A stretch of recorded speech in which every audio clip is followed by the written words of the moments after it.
കർത്താവായ യേശു ക്രിസ്തുവിൻ്റെ അതിവിശുദ്ധ നാമത്തിൽ നിങ്ങൾക്കേവർക്കും ഞാൻ എൻ്റെ സ്നേഹവന്ദനത്തെ അറിയിക്കുകയും ഇഗ്നൈറ്റ് ഹോപ്പിലേക്ക് നിങ്ങളെ സ്വാഗതം ചെയ്യുകയും ചെയ്യുന്നു.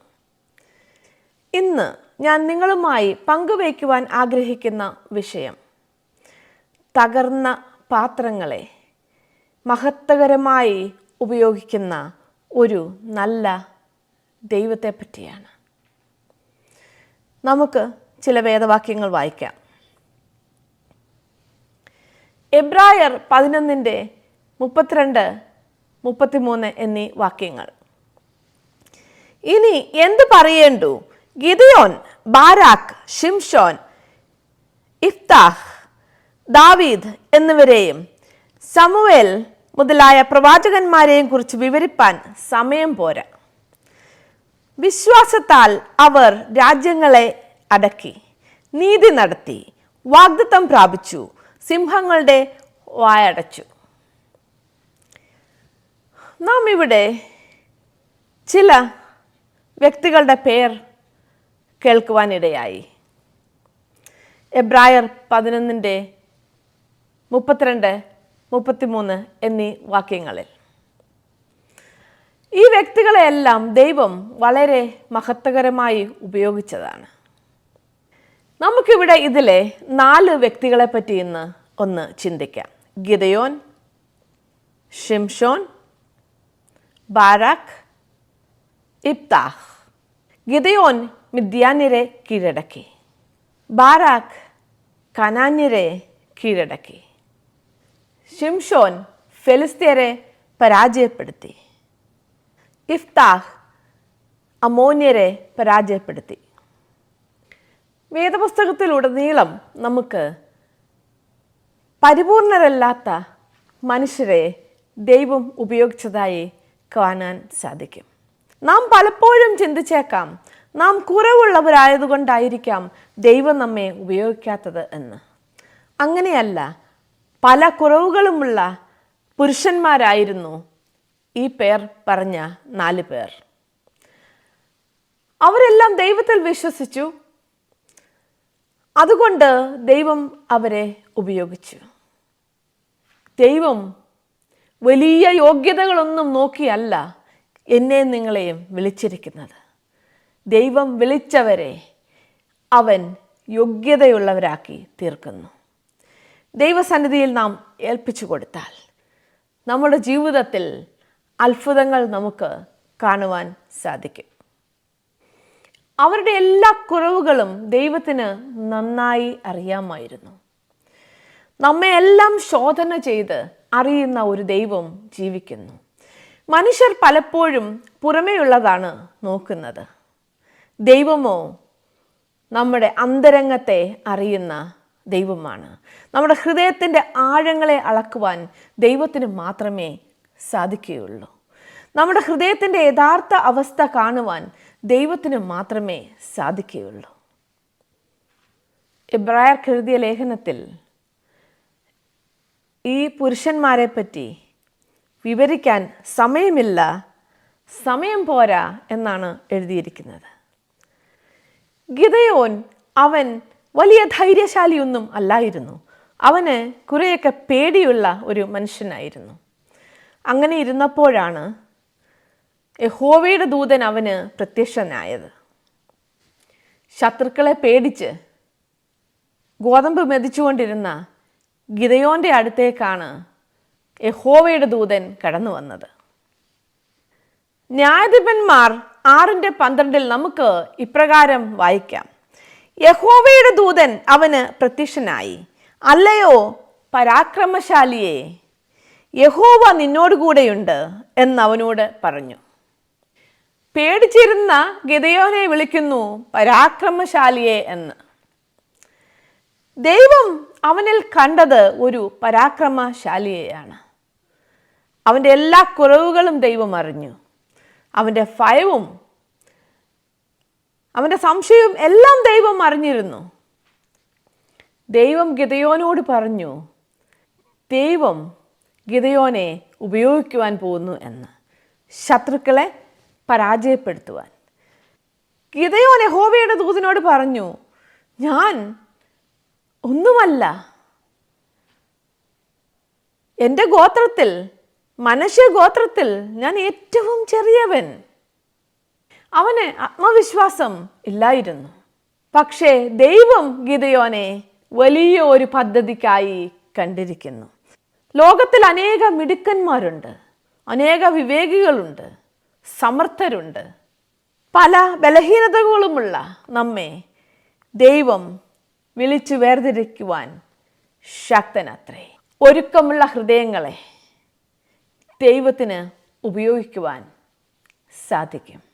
ഗിദെയോന് സംശയമായി, ഞാൻ അതിന് പറ്റിയ മനുഷ്യനാണോ എന്ന്. അവൻ അടയാളം ചോദിച്ചു ദൈവത്തോട്. ന്യായാധിപന്മാർ 6-ാം അധ്യായം 36 മുതൽ 40 വരെയുള്ള വാക്യങ്ങളിൽ ഇപ്രകാരം വായിക്കാം. അപ്പോൾ ഗിദെയോൻ ദൈവത്തോട്, നീ അരുളി ചെയ്തതുപോലെ ഇസ്രായേലിനെ എൻ്റെ കയ്യാൽ രക്ഷിക്കുമെങ്കിൽ ഇതാ, ഞാൻ രോമമുള്ള ഒരു ആട്ടിൻതോൽ കളത്തിൽ നിവർത്തിയിടുന്നു. മഞ്ഞ് തോലിന്മേൽ മാത്രം ഇരിക്കുകയും നിലമൊക്കെയും ഉണങ്ങിയിരിക്കുകയും ചെയ്താൽ നീ അരുളി ചെയ്തതുപോലെ ഇസ്രായേലിനെ എൻ്റെ കയ്യാൽ രക്ഷിക്കുമെന്ന് ഞാൻ അറിയും എന്ന് പറഞ്ഞു. അങ്ങനെ തന്നെ സംഭവിച്ചു. അവൻ പിറ്റേന്ന് അതികാലത്ത് എഴുന്നേറ്റ് തോൽ പിഴിഞ്ഞു മഞ്ഞുവെള്ളം ഒരു കിണ്ടി നിറച്ചെടുത്തു. ഗിദെയോൻ പിന്നെയും ദൈവത്തോട്, നിന്റെ കോപം എൻ്റെ നേരെ ജ്വലിക്കരുതേ. ഞാൻ ഒരിക്കലും കൂടെ സംസാരിച്ചു കൊള്ളട്ടെ. തോൽ കൊണ്ട് ഒരു പരീക്ഷ കൂടെ കഴിച്ചു കൊള്ളട്ടെ. തോൽ മാത്രം ഉണങ്ങിയും നിലമൊക്കെയും മഞ്ഞുകൊണ്ട് നനഞ്ഞും ഇരിപ്പാൻ അരുളേണമേ എന്ന് പറഞ്ഞു. അന്ന് രാത്രി ദൈവം അങ്ങനെ തന്നെ ചെയ്തു. തോൽ മാത്രം ഉണങ്ങിയും നിലമൊക്കെയും മഞ്ഞുകൊണ്ട് നനഞ്ഞുമിരുന്നു. ഒടുവിൽ ഗിദെയോൻ വിശ്വസിച്ചു. കേട്ടോ, ഒരു പ്രാവശ്യമല്ല അടയാളം ചോദിച്ചത്, ഒന്നിൽ കൂടുതൽ പ്രാവശ്യം ഗിദെയോൻ അടയാളം ചോദിച്ചിരിക്കുന്നു. എന്നിട്ടും ദൈവത്തിന് ഗിദെയോനോട് ദേഷ്യമൊന്നും തോന്നിയില്ല. ദൈവം മഹാദയാലുവാണ്, ദീർഘക്ഷമയുള്ളവനാണ്. എന്നെ കേൾക്കുന്ന പ്രിയപ്പെട്ടവരെ, പലർക്കും ദൈവം ഒരു ഭീകര രൂപമാണ്, പേടിപ്പിക്കുന്ന ഒരു വ്യക്തിത്വമാണ്. ദൈവം മനസ്സലിവും മഹാ കരുണയുമുള്ളവനാണ്. എന്തെങ്കിലും ഒരു തെറ്റ് കാണിക്കുമ്പോഴത്തേക്ക് നമ്മെ അങ്ങ് ശിക്ഷിച്ച് നശിപ്പിച്ച് കളയാൻ ആഗ്രഹിക്കുന്ന ദൈവമല്ല നമ്മളുടെ ദൈവം. അവൻ നമ്മെ ഓമനപ്പേർ ചൊല്ലി വിളിച്ച് തൻ്റെ സ്വന്തം ജനം ആക്കി തീർത്തിരിക്കുന്നു. അവൻ എന്നെയും നിങ്ങളെയും മാറ്റമില്ലാത്ത സ്നേഹത്താൽ സ്നേഹിച്ചിരിക്കുന്നു. അവൻ്റെ സ്വന്തം പുത്രനെ നമുക്ക് വേണ്ടി യാഗം കഴിക്കുവാൻ തക്കവണ്ണം ദൈവം നമ്മെ സ്നേഹിച്ചിരിക്കുന്നു. ഗിദെയോൻ അത്രയുമൊക്കെ അടയാളം ചോദിച്ചതുകൊണ്ട് ദൈവം, നിന്നെ ഇതിന് കൊള്ളില്ല, നിന്റെ വിശ്വാസം ഒന്നും ശരിയല്ല എന്ന് പറഞ്ഞ് ഗിദെയോനെ മാറ്റി നിർത്തിയില്ല. ദൈവം അവനെ ഉപയോഗിക്കുക തന്നെ ചെയ്തു. അവൻ ഭയമൊക്കെ മാറിയപ്പോൾ ഉണ്ടല്ലോ, അവനൊരു പരാക്രമശാലി തന്നെ ആയിത്തീർന്നു. ഏത് പദ്ധതിക്കായി ദൈവം നമ്മെ വിളിച്ചിരിക്കുന്നുവോ വളരെ ഭംഗിയായി ധൈര്യത്തോട് നമുക്ക് അത് ചെയ്തു തീർക്കുവാൻ സാധിക്കും. നമ്മുടെ കുറവുകൾ ദൈവത്തിന് ഒരു വിഷയമേ അല്ല. ഗിദെയോൻ്റെ ഭയമൊക്കെ ഒന്ന് മാറ്റിവെച്ചപ്പോഴുണ്ടല്ലോ, അവൻ ഒരു സൈനിക നേതാവായി മാറി. നിഷ്പ്രയാസം അവൻ ശത്രുക്കളെ കീഴടക്കി. അടുത്തതായി നമുക്ക് ബാരാക്കിനെ പറ്റി ഒന്ന് ചിന്തിക്കാം. ബാരാക്കും വലിയ ധൈര്യം ഇല്ലായിരുന്നു. അവനും കുറേയൊക്കെ ഭീരുത്വം കാണിച്ച വ്യക്തിയാണ്. ദൈവം അവനെയും കണ്ടിരുന്നു. ന്യായാധിപന്മാർ 4:6 മുതൽ 7 വരെയുള്ള വാക്യങ്ങളിൽ നമുക്ക് ഇപ്രകാരം വായിക്കാം. അവൾ അബീനോവാമിൻ്റെ മകനായ ബാരാക്കിനെ കേദേശ് നഫ്താലിയിൽ നിന്ന് വിളിപ്പിച്ചു. അവനോട്, നീ പുറപ്പെട്ട് താബോർ പർവ്വതത്തിൽ ചെന്ന് നഫ്താലിയുടെയും സെബൂലൂന്റെയും മക്കളിൽ 10,000 പേരെ കൂട്ടിക്കൊള്ളുക. ഞാൻ യാബീന്റെ സേനാധിപതി സിസേരയെയും അവന്റെ രഥങ്ങളെയും സൈന്യങ്ങളെയും കീശോൻ തോട്ടിനരികെ നിന്റെ അടുക്കൽ കൊണ്ടുവന്ന് നിന്റെ കയ്യിൽ ഏൽപ്പിക്കുമെന്ന് ഇസ്രയേലിന്റെ ദൈവമായ യഹോവ നിന്നോട് കൽപ്പിക്കുന്നു എന്ന് പറഞ്ഞു. ദെബോറ ഗിദെയോനെ പോലെ തന്നെ ഇസ്രയേലിലെ ഒരു ന്യായാധിപതി ആയിരുന്നു. ദെബോറ ഒരു പ്രവാചകിയായിരുന്നു. അവൾ ന്യായം നടത്തുന്നവളും ആയിരുന്നു. ദൈവജനം തന്നിഷ്ടത്തിൽ ജീവിച്ചതുകൊണ്ട് ദൈവം അവരെ ശത്രുവിൻ്റെ കയ്യിൽ ഏൽപ്പിച്ചു കൊടുത്തതാണ്. ദൈവത്തിൻ്റെ മഹാസ്നേഹം കാരണം ദൈവം അവരെ വിടുവിക്കുവാനും തീരുമാനിച്ചു. അങ്ങനെയാണ് ബാറാക്കിനെ ദൈവം ഉപയോഗിച്ചത്. അപ്പോൾ ബാറാക്ക് എന്താ പറഞ്ഞത്? നീയും കൂടെ വരുവാണെങ്കിൽ ഞാൻ യുദ്ധത്തിന് പോകാം, നീ വരുന്നില്ലെങ്കിൽ ഞാൻ പോകത്തില്ല. ധൈര്യമില്ലായിരുന്നു. ഈ ധൈര്യമില്ലാത്ത ആളിനെയാണോ ദൈവം തിരഞ്ഞെടുത്തത്? അതെ, ബലഹീന പാത്രങ്ങളെ തിരഞ്ഞെടുക്കുന്ന ഒരു ദൈവമാണ് നമ്മളുടെ ദൈവം. ദെബോറ അവനോടൊപ്പം പോകുവാൻ തീരുമാനിച്ചു. അവർ യുദ്ധം ജയിക്കുകയും ചെയ്തു. ദെബോറ പറഞ്ഞു, ഞാൻ കൂടെ വന്നാൽ ജയം എൻ്റേതായിരിക്കുമെന്ന്. ദൈവം സിസേരയെ ഒരു സ്ത്രീയുടെ കയ്യിൽ ഏൽപ്പിക്കുമെന്ന്.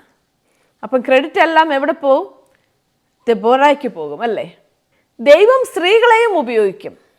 ദൈവത്തിൻ്റെ ആത്മാവിനാൽ നിറഞ്ഞ ധൈര്യശാലികളായ സ്ത്രീകളെ ദെബോറയെ പോലെ ദൈവത്തിന് ഉപയോഗിക്കുവാൻ സാധിക്കും. സ്ത്രീകളെയും ദൈവത്തിന് ഉപയോഗിക്കാൻ സാധിക്കും. എന്നെ കേൾക്കുന്ന പുരുഷന്മാർ ആരെങ്കിലും സംശയിക്കുന്നുവെങ്കിൽ ദൈവവചനം നിങ്ങൾ നന്നായി ഒന്ന് വായിക്കണം കേട്ടോ. സേനാപതിയായ സിസേരയുടെ കയ്യിൽ അനേക ഇരുമ്പ് രഥങ്ങളുണ്ടായിരുന്നു. അപ്പോൾ ഇതെല്ലാം കണ്ട് ബാരാക്കിന് പേടി തോന്നിക്കാണുമല്ലേ? ദൈവത്തിന് ആരുടെയും ഇരുമ്പ് രഥങ്ങൾ ഒരു വിഷയമേ അല്ല. ദൈവം കീശോൻ നദിയിൽ വലിയൊരു കൊടുങ്കാറ്റ് അടുപ്പിച്ച് സിസേരയുടെ ഇരുമ്പ് രഥങ്ങളെ എല്ലാം കുടുക്കിക്കളഞ്ഞതായിട്ട് നമുക്ക് വേദപുസ്തകത്തിൽ വായിക്കാൻ സാധിക്കും. സിസേരയെ കൊന്നതോ യായേൽ എന്ന ഒരു സ്ത്രീ തൻ്റെ കൂടാരത്തിൻ്റെ കുറ്റി ഊരിയെടുത്ത് നെറ്റിയിൽ അടിച്ച് ഇറക്കിയാണ് യായേൽ സിസേരയെ കൊന്നത്.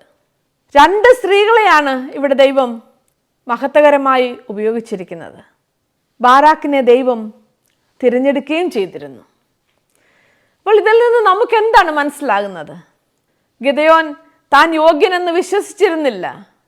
താൻ ഒന്നും അല്ലെന്നാണ് ഗിദെയോൻ വിചാരിച്ചിരുന്നത്. ബാരാക്കും കുറേയൊക്കെ ഭീരുത്വം കാണിച്ചു. ഒരു സ്ത്രീ തൻ്റെ കൂടെ പോകേണ്ടി വന്നു. അടുത്തതായിട്ട് നമുക്ക് കാണാൻ സാധിക്കുന്നത് ഷിംഷോൻ എന്ന വ്യക്തിയെയാണ്.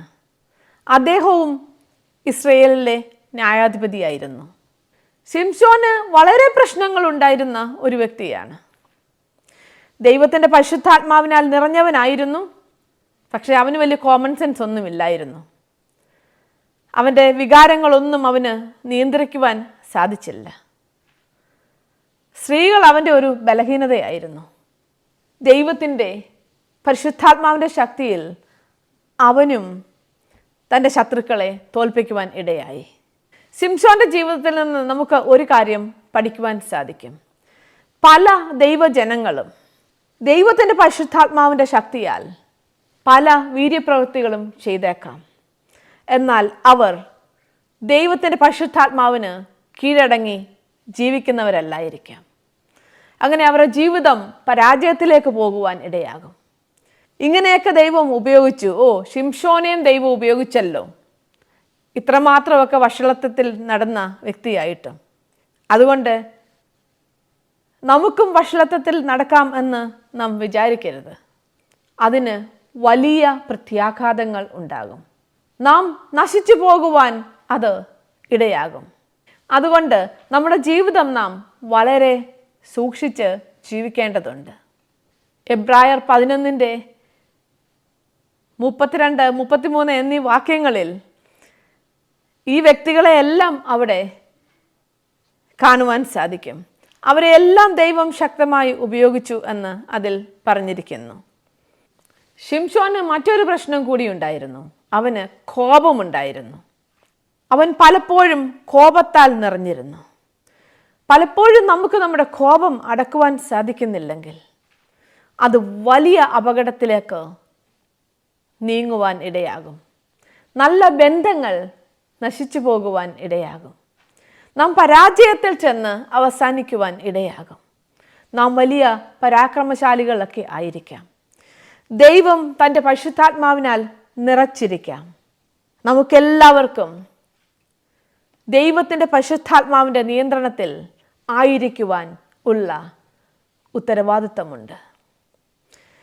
നമുക്ക് എങ്ങനെ ദൈവത്തിൻ്റെ പരിശുദ്ധാത്മാവിന് കീഴടങ്ങിയിരിക്കുവാൻ സാധിക്കും? നാം ദൈവവചനം പഠിക്കുകയും ദൈവസന്നിധിയിൽ സമയം ചിലവഴിക്കുകയും ഒക്കെ ചെയ്താൽ അത് നമ്മുടെ സ്വഭാവത്തെ രൂപാന്തരപ്പെടുത്തും.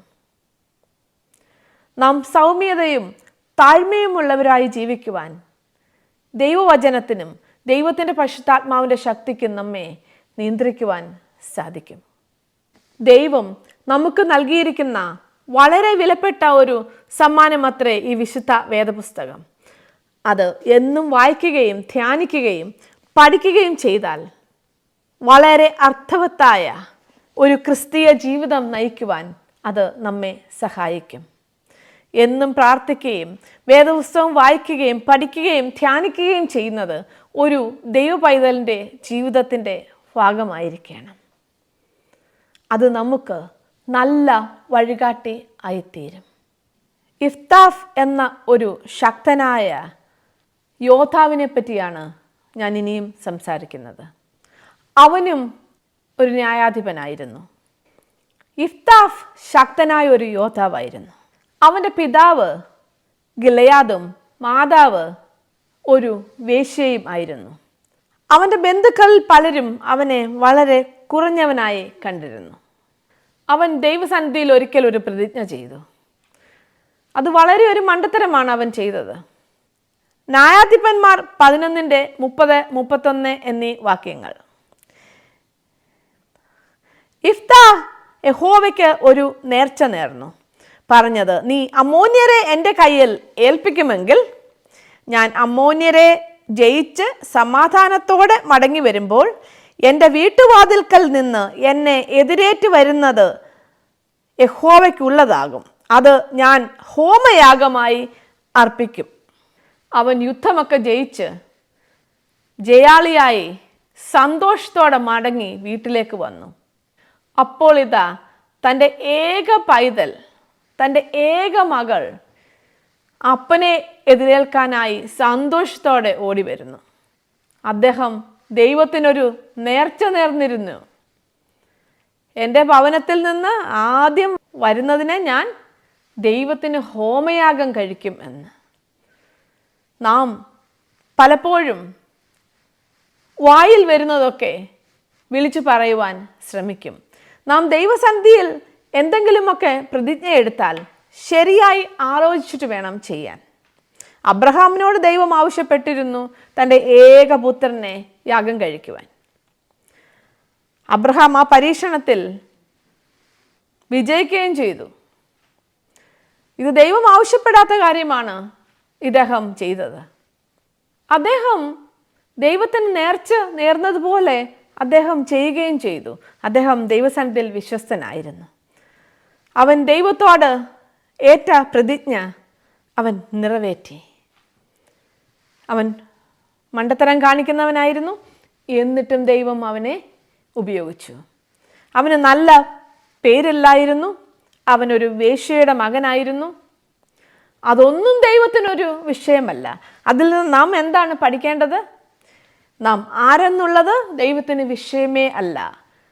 നമ്മളുടെ പശ്ചാത്തലം എന്തൊക്കെയായാലും, നമ്മുടെ മാതാപിതാക്കൾ ആരായിരുന്നാലും, നാം ഏത് സാഹചര്യത്തിൽ ജീവിച്ച് വളർന്നു വന്നവരായാലും ദൈവത്തിന് അതൊന്നും ഒരു വിഷയമല്ല. ദൈവം നമ്മെ വിലയേറിയവരായും ശ്രേഷ്ഠരായും കണ്ടിരിക്കുന്നു. നാം ദൈവസന്നിധിയിൽ ദൈവകരത്തിൽ ഏൽപ്പിച്ചു കൊടുത്താൽ മാത്രം മതി. ഇവിടെ നമ്മൾ ഗിദെയോനെ പറ്റി സംസാരിച്ചു, ബാരക്കിനെ പറ്റി സംസാരിച്ചു. ഷിംഷോനെ പറ്റി സംസാരിച്ചു, ഇഫ്താഹിനെ പറ്റി സംസാരിച്ചു. ദൈവവിളിക്ക് ഉത്തരം പറയുവാൻ ഭയപ്പെട്ട ഗിദെയോൻ, ബാരാക്ക് ദൈവവിളി നിറവേറ്റുവാൻ ഒരു സ്ത്രീയുടെ സഹായം ചോദിച്ചു. ബാരാക്ക് ഭീരുത്വം കാണിച്ചു. ഷിംഷോൻ അവൻ കോപ സ്വഭാവമുള്ളവനും അവൻ തൻ്റെ വികാരങ്ങളെ നിയന്ത്രിക്കുവാൻ കഴിവില്ലാത്തവനും ഒക്കെ ആയിരുന്നു. ഇഫ്താഹ് വിഡ്ഢിത്തം പ്രവർത്തിച്ച മനുഷ്യനായിരുന്നു. ഇവരെല്ലാവരെയും ദൈവം ഉപയോഗിച്ചു. എന്നെ കേൾക്കുന്ന പ്രിയപ്പെട്ടവരെ, എന്നെയും നിങ്ങളെയും ദൈവത്തിന് ഉപയോഗിക്കുവാൻ ഒരു പ്രയാസവുമില്ല. നാം ദൈവസന്നിധിയിൽ ഏൽപ്പിച്ചു കൊടുത്താൽ, ദൈവം നമ്മെ എന്തെങ്കിലും കാര്യത്തിന് വിളിച്ചാൽ, നമുക്ക് തോന്നിയേക്കാം നമ്മെക്കൊണ്ട് അതിന് പ്രാപ്തിയില്ല എന്ന്, നമുക്കതിന് കഴിവില്ല എന്ന്. ഒരു കാര്യം നിങ്ങൾ ഓർക്കണം, നാം ദൈവസന്നിധിയിൽ ഏൽപ്പിച്ചു കൊടുത്താൽ ദൈവം നമ്മെ കഴിവുള്ളവരാക്കി തീർക്കും. ദൈവത്തിൻ്റെ പരിശുദ്ധാത്മാവിൻ്റെ ശക്തിയാൽ നമ്മെ നിറച്ച് അഭിഷേകം ചെയ്യും. ദൈവം എന്താണ് കുറവുള്ള പാത്രങ്ങളെ ഉപയോഗിക്കുന്നത്? അവൻ തൻ്റെ കൃപയാൽ ആ പാത്രങ്ങളെ നിറച്ച് മനോഹരമായി അവൻ ഉപയോഗിക്കും.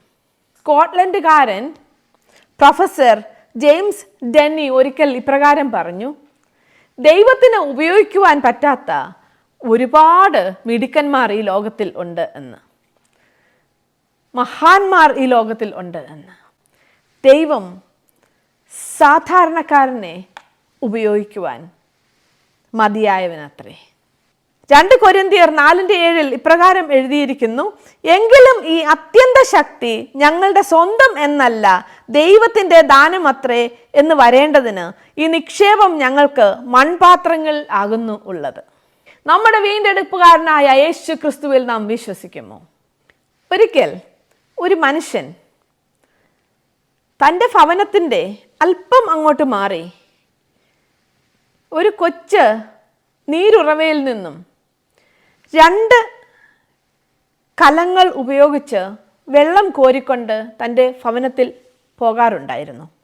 ആ 2 കലങ്ങളും ഒരു കമ്പിൻ്റെ 2 അറ്റത്ത് കെട്ടി തൂക്കിയിട്ട് അത് തൻ്റെ തോളിൽ വെച്ചുകൊണ്ടാണ് ഈ വ്യക്തി തൻ്റെ ഭവനത്തിലേക്ക് പോകുന്നത്.